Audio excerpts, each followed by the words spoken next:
हत्याकांड में बड़ा खुलासा हुआ है। शाइस्ता ने शूटर्स को 1,20,00,000 रुपए दिए थे।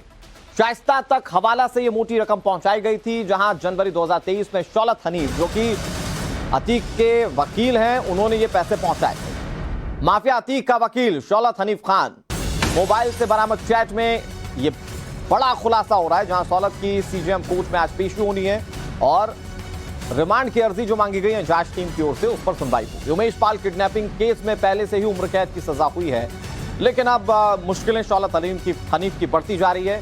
बताया जा रहा है कि शौलत हनीफ ने 1,20,00,000 रुपए की जो हवाला की रकम थी वो शाइस्ता परवीन तक पहुंचाई थी। और ये खुलासा जो हो रहा है वो शौलत के मोबाइल फोन से बरामद चैट के जरिए हो रहा है।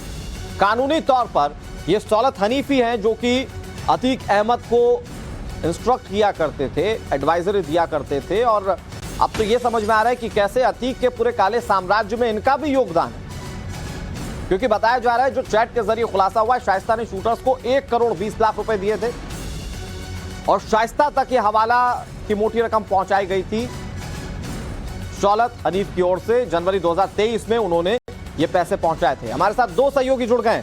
अनुज मिश्रा हमारे साथ जुड़ गए प्रयागराज से, मनीष यादव हमारे साथ जुड़ गए लखनऊ से। मनीष, ये बड़ा खुलासा है और जिस तरीके से शौलत हनीफ कानूनी तौर पर एडवाइजरी देते आए थे अतीक अहमद को, यह समझ में आ रहा है कि अतीक के काले साम्राज्य में भी हो सकता है कि उसका बड़ा योगदान हो, जिस तरह से हवाला के पैसे शाइस्ता तक उन्होंने पहुंचाए।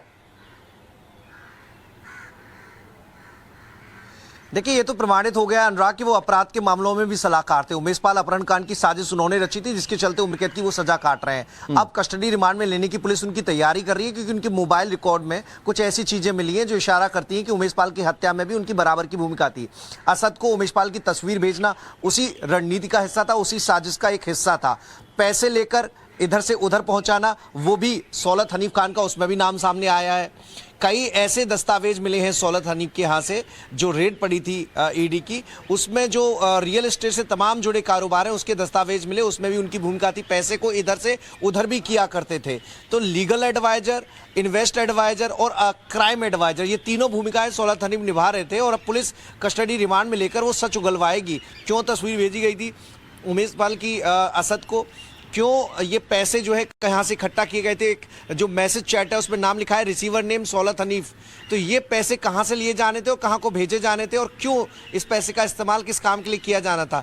ऐसे कई सवाल हैं। जब कस्टडी रिमांड मिल जाएगी तो जो सवाल अभी अनुत्तरित हैं, जिनके जवाब जो पुलिस है वो तलाश नहीं पाई है, उनके जवाब अब निकलवाने की कोशिश होगी। कोर्ट में की एप्लीकेशन डाली गई है कस्टडी रिमांड की, और कस्टडी रिमांड मिलते ही उनसे पूछताछ शुरू हो जाएगी। बहुत इंपॉर्टेंट इंफॉर्मेशन है मनीष, और इस